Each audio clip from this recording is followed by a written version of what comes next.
Hi FPA students, Ms. Zirkle here with another quick tip on how to improve your writing. So we're going to work on a compound sentence today. Compound sentences simply mean that you add two sentences together. That makes a longer sentence and improves your writing. So I have a sentence here. The tree bent during the storm. Okay, the tree bent during the storm. The tree is the subject. Bent during the storm is what it did. So you have a complete sentence. Then we're going to add another complete sentence. It, referring of course to the tree, it fell onto the road. It is the subject and fell onto the road is what it did. So we have two complete sentences. In order to add them together, we're using this word right here, and. It's a conjunction. We also need, because they're both complete sentences, we need a comma after the word storm. That is what you have to do. You have to, if you have a conjunction combining two complete sentences, you have to have a comma and then the conjunction. So comma and. That is what you can do. Another way to combine that sentence, or these two sentences, is to just simply add a semicolon between it. That is, if these two sentences relate to each other, you can do that. And this obviously, this is the case. These two sentences relate to each other because the word it is referring to the tree that fell in the road. So these two sentences are related to each other. You can do away with the conjunction, with the comma and the conjunction, and you can just simply put a semicolon. Now, what if we left off it? This is the challenge for today. What if we leave off it?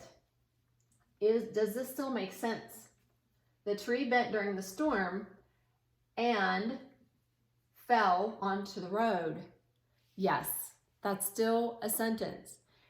The difference is that we took off the word it, so we do not any longer have a subject in this second. What we had was a sentence. We don't have a sentence now.